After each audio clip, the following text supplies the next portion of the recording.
enseña otro evangelio. Y acuérdense que el evangelio es el medio por el cual nosotros somos salvos. Si otro busca otro medio para ser salvo, bueno, pues Pablo le dice: sea este que anatema, sea maldito por Dios, separado de Dios. Por eso el día de hoy vamos a ver, ya abundamos bastante acerca de los testigos de Jehová, hermanos. De eso también se entregó un bosquejo. El día de hoy vamos a empezar un estudio que tiene que ver con los adventistas o la iglesia adventista del séptimo día, porque inclusive en la misma iglesia adventista pues hay sus divisiones, ¿verdad? Entonces, pero particularmente los adventistas se les conocen también como los sabáticos, ¿verdad? Porque para ellos su caballito de batalla, su principal, por lo que ponen enfrente es guardar el sábado, ¿sí? Entonces, todos aquellos que no guardan el sábado, eso lo vamos a hablar abundantemente, si Dios lo permite, el próximo viernes. Pero si uno no guarda el sábado, en los escritos de Elena White dice, porque eso profetiza Elena White, entonces dice que quienes no guardan el sábado, estos tienen la marca de la bestia. Así que, como nosotros no guardamos el sábado, amados hermanos, cuando llegue a su casa, a su esposo, revísele la nuca, a ver si no trae el 666 por ahí, ¿verdad? Y sobre todo, amados hermanos, también dice que todos aquellos que no guardan el sábado, que ya tienen la condenación o la destrucción eterna asegurada. Entonces, ese tipo de cuestiones tan radicales que han tomado los adventistas, ¿verdad? O también conocidos los sabáticos, ¿verdad? Entonces vamos a estudiar este tema, esta doctrina falsa de los adventistas, y para determinar básicamente, amados hermanos, vamos a ubicarnos ahí en la segunda carta de Juan. Es un único capítulo.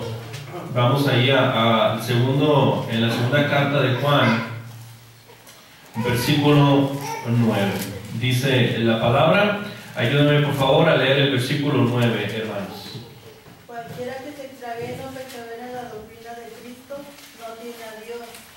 Y el que persevera en la doctrina de Cristo, ese tiene al Padre y al Hijo. Versículo 10 también, por favor. Si alguno viene a vosotros y no trae esta doctrina, no le recibiráis en casa, ni le digas bienvenido. No le digas bienvenido. Dice, vamos aclarando un poquito este punto. Está sencillo, pero hay que entenderlo de la siguiente manera. Cuando el apóstol Juan escribe esta carta, pues ya era en un tiempo avanzado de la iglesia primitiva. Ya tenían sus décadas de que Cristo había muerto, de que había resucitado, ya había muchas iglesias establecidas. Pero así como la iglesia empezó a crecer con pasos firmes, con pasos fuertes, también empezaron a crecer semillas de apostasía, de falsa doctrina.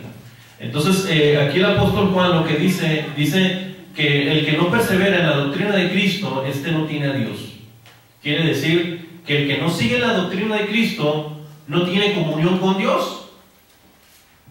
¿Cuántos testigos de Jehová creen tener una relación con Dios cuando niegan que Jesucristo es Dios, cuando niegan que el Espíritu Santo es Dios, pero muchos de ellos están convencidos de que sí tienen a Dios? Ahora, otra cosa, para poder entender el tema de la doctrina, ¿cuál es la doctrina de Cristo? Sabemos que es la palabra de Dios, pero específicamente, ¿qué temas básicamente podemos referirnos a la doctrina de Cristo? ¿Cuáles se le ocurren, hermanos? ¿Cómo qué temas o qué doctrinas?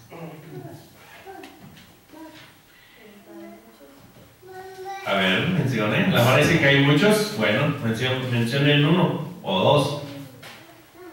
¿Qué tipo de doctrinas? Hebreos 6. Vamos a Hebreos 6. Hebreos 6, versículos 1 y 2. De que lo tenga, que le dé lectura, por favor. Por tanto, dejando ya los rudimientos de la doctrina de Cristo, vamos adelante a la perfección, no echando otra vez el fundamento del arrepentimiento de obras muertas, de la fe en Dios, de la doctrina de bautismos, de la imposición de manos, de la resurrección de los muertos y del juicio eterno. Gracias. Fíjense, dice el versículo, dejando ya los rudimentos de la doctrina de Cristo. ¿Qué habíamos dicho que era un rudimento? ¿Se acuerdan? ¿Qué es un rudimento? O los rudimentos de la doctrina de Cristo. ¿Se acuerdan? El principio, ¿no? El principio, dijiste, hermano Paco, lo básico. Lo básico, lo primordial. Miren, para que lo vean de manera más clara. Hermano Julio Mesa siempre decía, yo lo escuchaba decir que los rudimentos es como el ABC de la vida cristiana. Es como entrar a primer año de primaria y que te enseñan el abecedario, los numeritos, que te enseñan a sumar, lo básico de la vida cristiana. Entonces, esos temas básicos de la vida cristiana tienen que ver precisamente el tema del arrepentimiento de obras muertas. O sea, el cristiano ya no debe de tener problema acerca de esas cuestiones de obras muertas. ¿Qué quiere decir? Que yo a partir de que me bautizo, o sea, todo lo que hago, lo hago para la gloria y la honra de mi Dios. Básicamente, si yo me paro en este púlpito, amados hermanos, si yo me paro en este púlpito para que ustedes me vean y enseñarles qué tanto sé de la palabra de Dios, y para que una muchacha me vea, o para que una hermana me vea, o para que en YouTube me estén sintonizando en internet, y para que todo el mundo vea que sé de la palabra de Dios, eso es una obra muerta. Una obra muerta viene siendo particularmente de que tú vengas y como una religión o como un ritual, ay, tengo que ir a la iglesia el domingo, vienes, adoras, te vas, ya cumplí con Dios, ya estoy bien. No, es que estás viendo como la fe como una religión.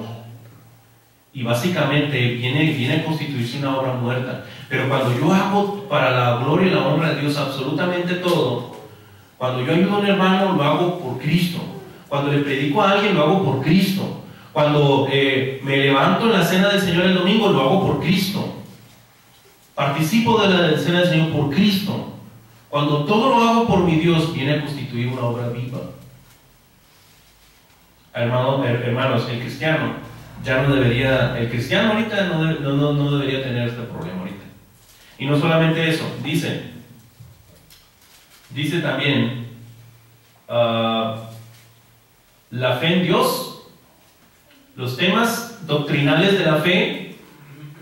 Cuando alguien distorsiona este rudimento de la doctrina de Cristo de la fe, como por ejemplo la salvación, el tema de la salvación, el mandato que Dios establece, la forma en la cual puedes ser salvo, si tú vas más allá de esa fe, bueno, tú estás quebrantando la doctrina de Cristo. Luego, la doctrina de bautismos, ahí estoy repitiendo algo, pero hay gente que enseña otra clase de bautismos para que tú puedas ser salvo. La imposición de las manos, que tiene que ver con el tema de los milagros, la resurrección de los muertos y el juicio eterno. Eso es el ABC, eso es algo que tú como cristiano, yo como cristiano, debo dominar muy bien porque es el ABC de la vida cristiana. Si tú no sabes explicar esto a un pentecostés, a un testigo, a un mormón, algo está mal en usted. Todavía está en el ABC de la vida cristiana. Entonces, estos temas debemos de manejarlos bien. Entonces, si tenemos en el caso de los adventistas, de los testigos de Jehová, si niegan una de estas cosas o transgreden o se extravían, van más allá de lo que está escrito, ellos no tienen a Dios. Si van más allá de esta doctrina de Cristo, la fe, la imposición de las manos, la resurrección de los muertos, ¿sí? Y juicio eterno. Vamos a ver que esto aplica muy bien a los adventistas, ¿sí? Ahora, yo sé, hermanos, que a veces el tema histórico viene a ser un poco enfadoso, a veces tiende a ser muy cansado, pero vamos a tratar de ser un poquito dinámico porque antes de adentrarme a las doctrinas fundamentales de los adventistas, hermano, es cuando queremos meter nuestras propias ideas. Claro. Y hacer a un lado eso también. Sí, definitivamente. Básicamente, transgredir significa ir más allá de lo que está establecido. Es adelantarte a lo que está establecido. Es básicamente quebrantar algo muy bien establecido, ¿sí? Ya empiezo a meter yo mis ideas, mis opiniones, ando de novedoso, que eso le pasa mucho a las iglesias, andan de novedosos tratando de meter cosas muy, vale la redundancia, novedosas. Pero, hermanos, para entender el tema de los adventistas, nosotros tenemos que primero hacer un panorama histórico de ellos. Es bien importante eso porque al momento de entenderlo, vamos a captar realmente cuál es la columna vertebral de su enseñanza y las razones de por qué surgió esto, ¿sí? Para analizar esto, vamos a considerar el tema de un hombre llamado precisamente William Miller, ¿sí? Este hombre, William Miller, particularmente, él vivió entre los años de 1782 y 1849, más o menos para que nos sembremos o estemos más o menos, tenemos una idea del rango de tiempo en el cual vivió este hombre, ¿verdad? De 1782 al 1849, ¿sí? Bueno, la iglesia de los adventistas precisamente surgió del movimiento precisamente de William Miller, ¿sí? William Miller era precisamente un granjero allá en New York, porque New York, así como lo ven las películas, no fue siempre una ciudad cosmopolita. Tuvo sus granjas, tuvo sus sembradíos, etcétera, ¿verdad? Porque estamos hablando de casi del siglo XVII, XVIII aproximadamente, ¿verdad? Entonces, era precisamente un predicador bautista. William Miller era un predicador bautista, ¿sí? Entonces, para 1818, pues él se dedicaba a la predicación, pero en una congregación bautista, ¿sí? Tras 2 años de intenso estudio de las profecías del libro de Daniel, llegó a la conclusión de que Jesucristo volvería a la tierra alrededor del año de 1843. Él se metió mucho a estudiar y se clavó en el tema de las profecías. Y al momento de estudiar particularmente el libro de Daniel, pues le llamó la atención algo y empezó a hacer cuentas y empezó a echar a volar su imaginación y estableció particularmente, inclusive desde ese año de 1818, después de Cristo, que Jesucristo iba a venir en 1843. ¿Sí? Ahora, este era el panfleto que en 1841 que presentaba William Miller. Yo sé que no alcanza a ver muy bien, pero era un panfleto grande donde se regalaba a las iglesias y a las personas para que vieran más o menos cómo iba a ser la segunda venida, explicándote Daniel, cotejándolo con algunos versículos y capítulos de Apocalipsis, etcétera, dibujando ahí precisamente las 4 bestias, etcétera, etcétera, etcétera. No nos vamos a detallar mucho de eso. Bueno, para llegar a esta fecha, Miller se basó particularmente en Daniel 8:14. Para ello, vamos a leer Daniel 8:14. Si quieren, ahí está en la pantalla,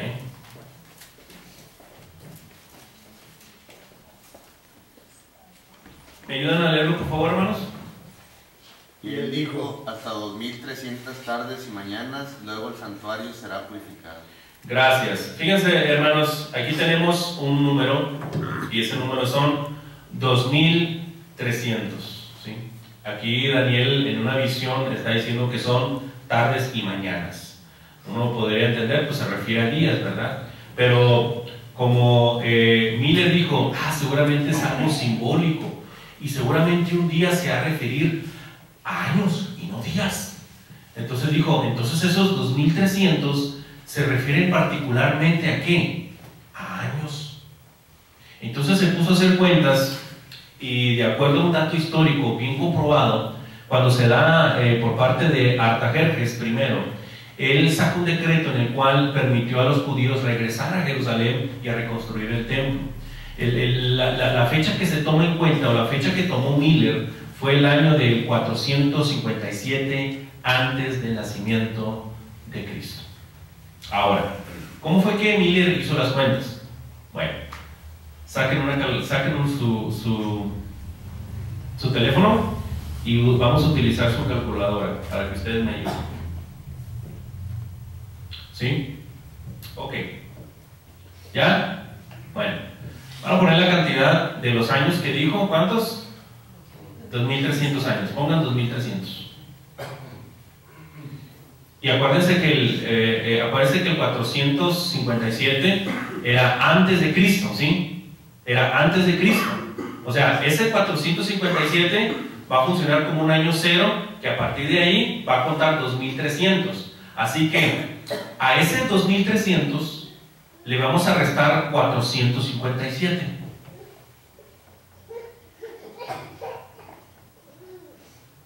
¿Cuánto le salió? 1843. Y dijo William Miller, en el año 1843 va a venir Cristo por segunda vez. Y empezó a regalar estos panfletos y se empezó a hacer de un montón de gente. Y un gran, inclusive se le ha conocido ese como el gran movimiento millerista, ¿verdad?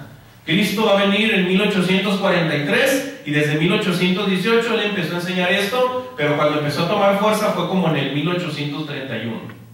Varias iglesias bautistas, presbiterianas, metodistas, hasta se unieron a William Miller. Entonces, ¿qué fue lo que pasó? Repito, en 1831, como les comentaba, Miller comenzó a propagar sus ideas, recibiendo constantemente invitaciones para predicar, fíjense, en iglesias metodistas, bautistas y congregacionales de la costa este de Estados Unidos. Si bien Miller no estableció una fecha exacta de la segunda venida, pero sí que este evento sería, él estableció un rango de tiempo que sería entre el 21 de marzo de 1843 al 21 de marzo de 1844. Entonces todo ese año estuvieron precisamente los seguidores de William Miller pues a la expectativa de la segunda venida, ¿sí? Pero adivinen qué, llegó el 22 de marzo de 1844 y Cristo no llegó. Entonces, ¿qué dijo Miller? Esto es una cita literal. Esto es bien importante, hermanos, porque al momento de analizar estos temas hay muchas cosas y muchas mentiras que se dicen en contra de los adventistas también. Predicadores, no de la Iglesia del Señor, pastores de denominaciones difaman a los adventistas. Evidentemente en su doctrina sí se equivocan en algunas cosas, pero muchas cosas de las que enseñan es mentira también. Porque al escuchar predicaciones de otros predicadores, daban datos que cuando yo lo cotejaba con los libros de Elena White, no decía eso. ¿Sí me explico? O sea, hay muchas también mentiras, pero eso no quiere decir que no estén equivocados en su doctrina. Ahora, sobre este evento, llegó 1844, 21 de marzo, o el 22, ¿qué dice Miller? Esta es una cita literal que yo tomé precisamente de la red. Dice: confieso mi error y reconozco mi decepción, pero aún creo que el día del Señor está cerca, casi a la puerta. Mínimo Miller reconoció que estaba equivocado, ¿verdad? Pero la verdad de todo esto es que el diablo nunca descansa. Entonces, ¿qué sucedió? Bueno, en una reunión campestre realizada en agosto de 1844, unos meses después de ese 21 de marzo, ¿sí? El predicador millerita Samuel Snow presentó una serie de cálculos basados en un estudio minucioso de las antiguas festividades judías que demostraba que Jesús volvería el 22 de octubre de aquel mismo año. Snow decía, es que Miller no consideró las festividades judías y empezó a hacer unos cálculos ahí medio extraños. Snow dijo, no era el 21 de marzo, era el 22 de octubre de este año. Vámonos, y toda la gente les creyó.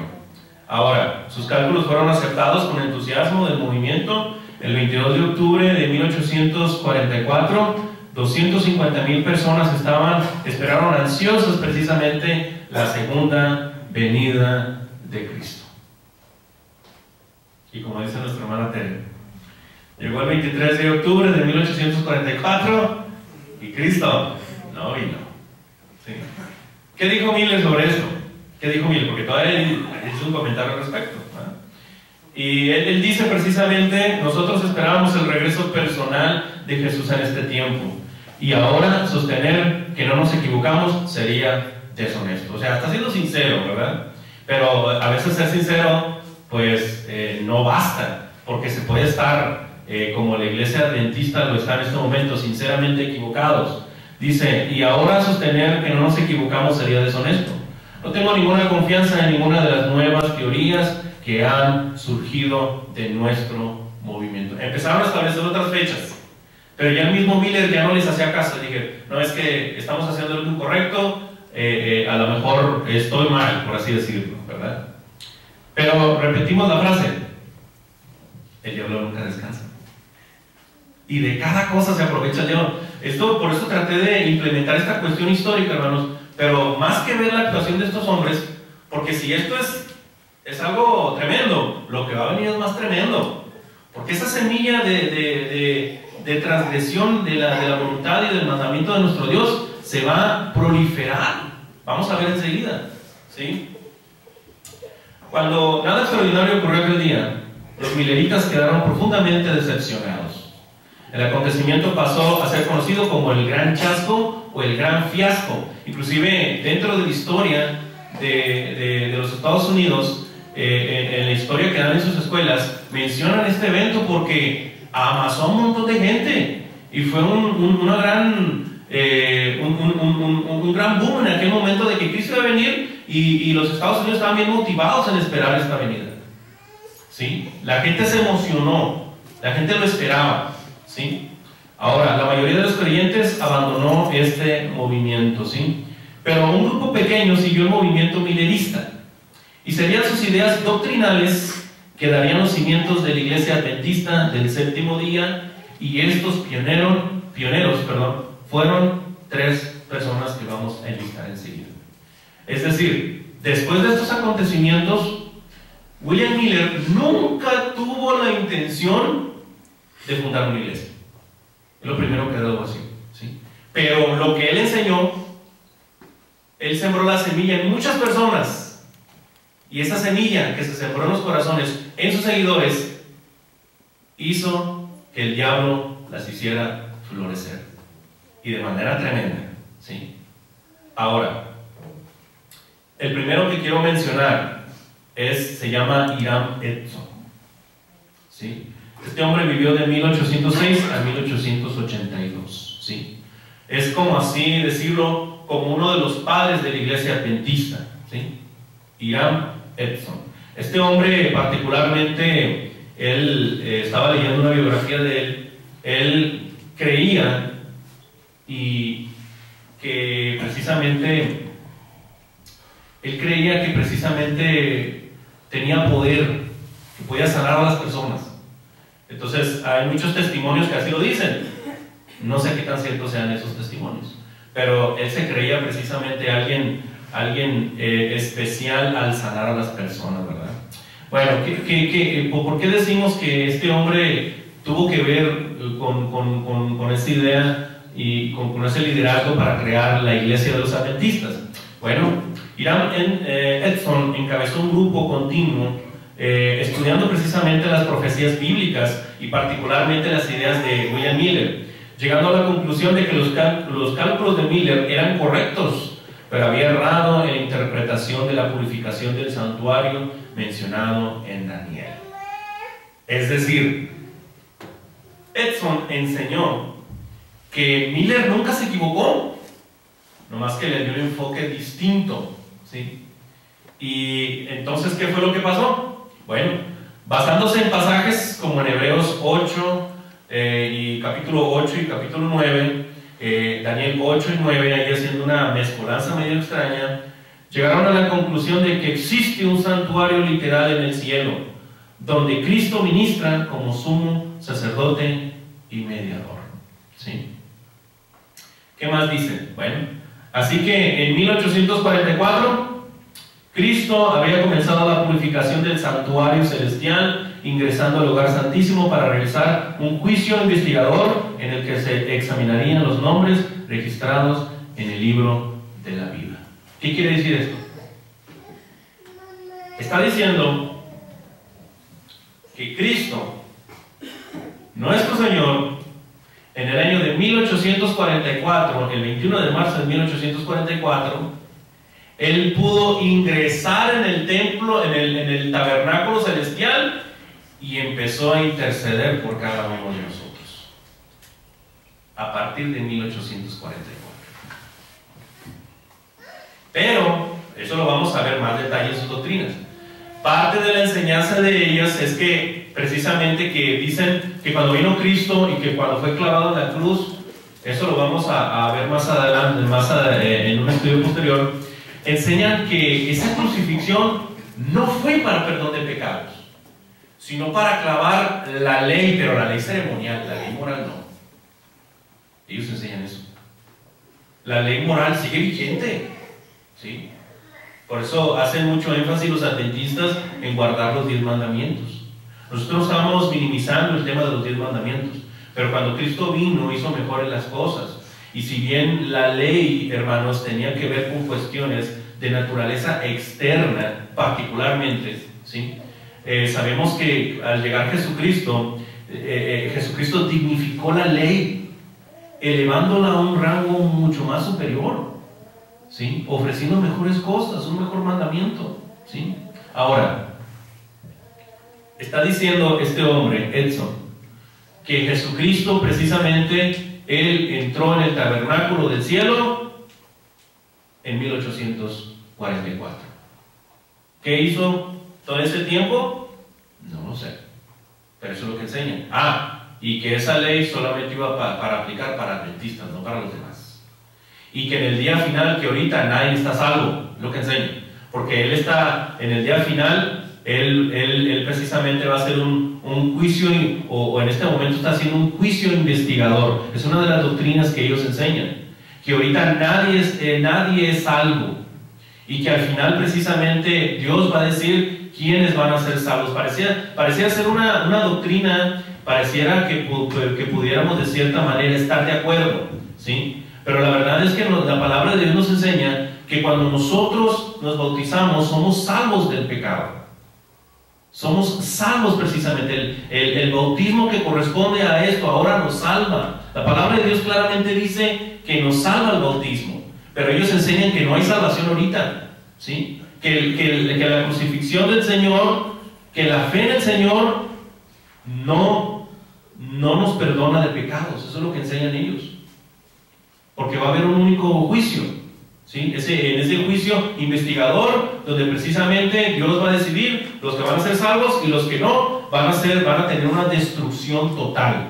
Para ellos no hay un juicio eterno, ¿sí? Para ellos no hay una condenación eterna. Para ellos no hay un diablo que va a ser condenado, va a ser lanzado al lago de fuego y que no va a sufrir eternamente. Para ellos es una destrucción total y definitiva. Que cuando Dios nos castigue, cuando dé la pena capital, vamos a ser destruidos totalmente. Alma, cuerpo, espíritu, todo. No va a haber nada si somos condenados, ¿sí? Ahora, hay otra persona también importante en este tema y se llama Joseph Bates. Este hombre vivió en 1792 de 1872, ¿sí?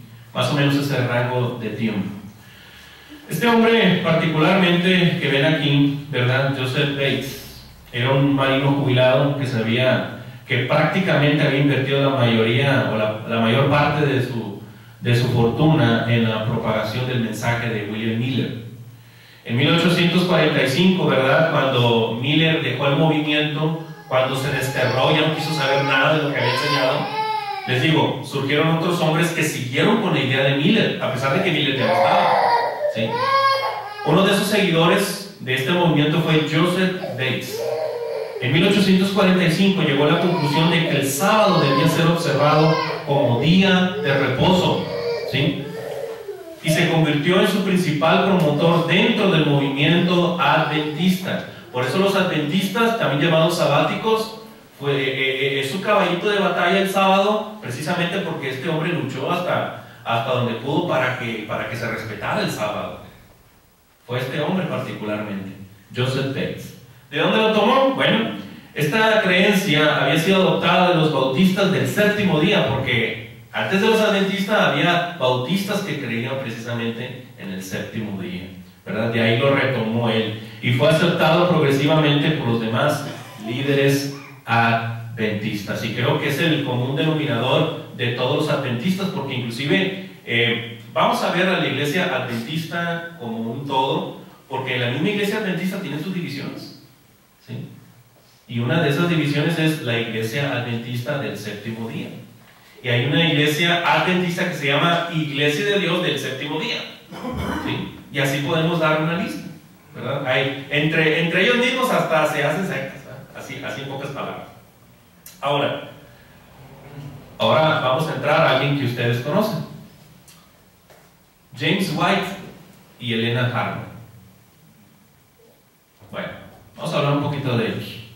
Helena Harmon, una mujer que vivió en 1827 a 1915, era precisamente una joven de frágil salud y escasa educación, que en 1843, fíjense, había sido expulsada junto a su familia de la iglesia metodista, ¿sí?, a la que pertenecían debido a su convicción a las ideas mileritas, ¿verdad?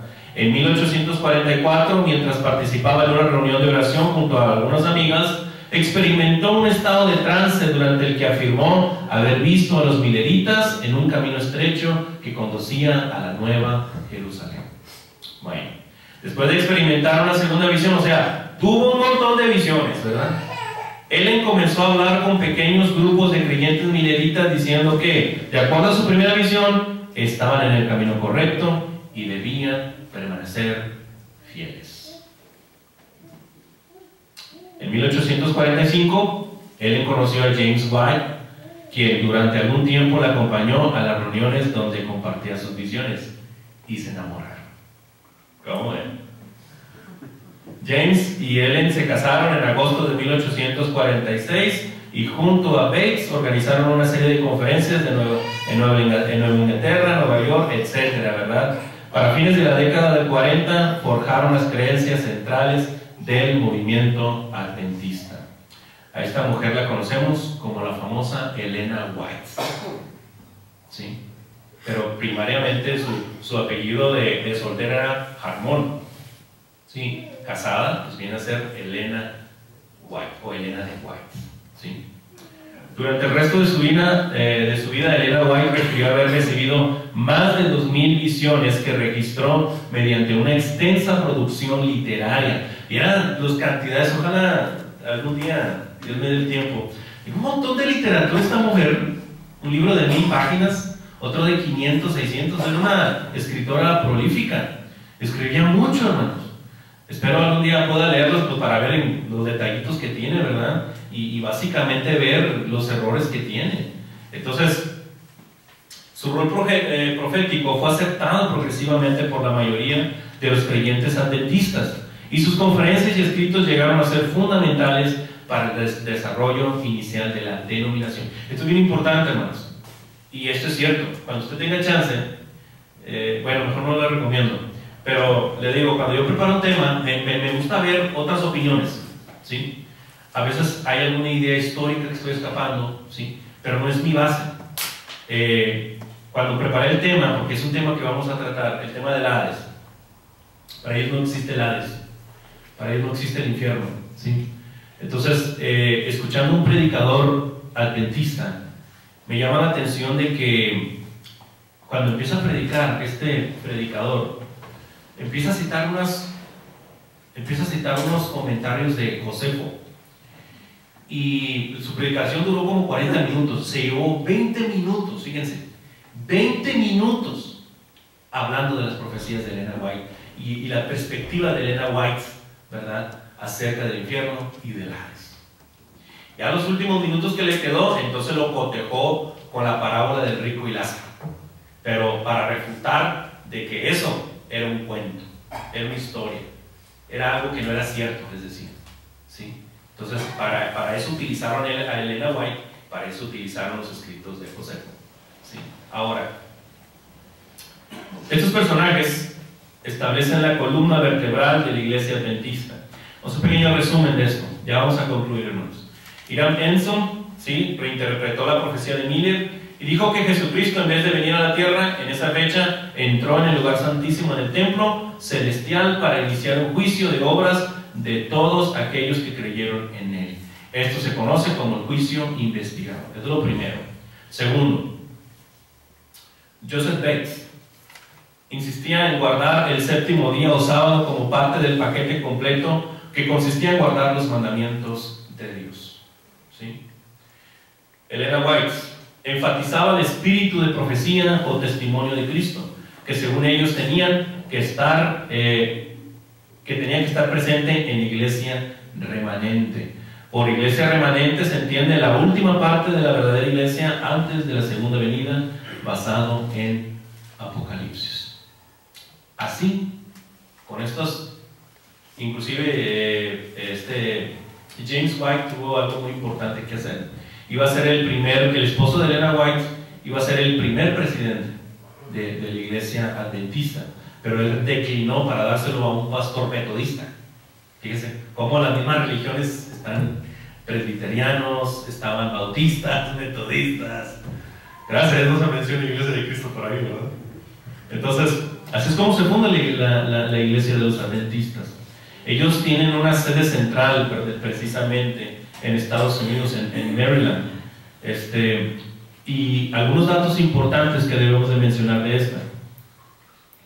La organización oficial de la iglesia se realizó el 21 de mayo de 1863. Ahí fue como su fundación, por así decirlo, ¿sí? Ese año fue en el cual se fundó. Al constituirla la Asociación General de los Adventistas del Séptimo Día, tiene una cabeza central, hermanos. O sea, para su organización administrativa, evangelística, tienen su lugar central, ¿verdad? Ahí, como dirían los antis, ellos sí tienen su centralismo, ellos sí tienen su centralización, ¿verdad? Como acusan algunos de la Iglesia de Cristo. Bueno, que contaba inicialmente con 3.500 miembros en 127 iglesias, ¿verdad? Como les comentaba, el primer presidente de esta organización, porque así le llaman a la cabeza de esta organización, iba a ser James White, pero él declinó y se lo dio precisamente a un señor con nombre bien extraño, John Bingham, ¿sí?, exministro metodista. Algo bien interesante de los adventistas, hermanos, es precisamente, tienen 4 niveles de organización que comprenden desde la iglesia local hasta la Asociación General de los Adventistas del Séptimo Día, que dirige la denominación a nivel mundial. Ellos establecen qué se va a estudiar cada trimestre. Ellos mandan papelería, mandan los estudios, mandan todo, ¿sí? Ese organismo mundial central que tienen en Estados Unidos. Ellos coordinan absolutamente todo en cada una de las iglesias locales. No sé si lo logren, pero ese es el verdadero sentido de todo esto. Bueno, los administradores de cada nivel son elegidos mediante un sistema de democracia representativa. Cuando habla acerca de esto, yo me lo imagino como partidos políticos, ¿verdad? Una democracia representativa. La iglesia administra numerosas escuelas, eso sí es cierto, hermanos. Tienen un montón de kinderes, primarias, secundarias, y particularmente, no sé si cuántas hay en México, pero en Estados Unidos sí hay bastantes. Tienen mucha influencia en la educación. Inclusive se cree y se dice que la iglesia adventista fue una de las iglesias que apoyó mucho la candidatura de Donald Trump, en dinero y en la cuestión política de publicidad, porque ellos su fuerte es la publicidad, porque muchos de ellos eran precisamente publicistas. Y lo interesante de todo esto, fíjense cómo la idea de William Miller, la semilla que él dejó, inspiró a estas 3 personas para crear lo que hay ahorita como la iglesia adventista. Pero no solamente eso, hermanos. 4 décadas después, ¿sí? 4 décadas después, esas mismas semillas de Miller iba a inspirar a otro hombre llamado Charles T. Russell, creador de los testigos de Jehová. ¿Se dan cuenta? Por eso hay predicadores que dicen que los adventistas y los testigos son primas hermanas, porque comparten mucha ideología, comparten muchas de sus doctrinas. Por ejemplo, ellos particularmente no creen en la inmortalidad del alma, ¿sí? Hablan acerca de la destrucción del alma, acerca de la destrucción del diablo.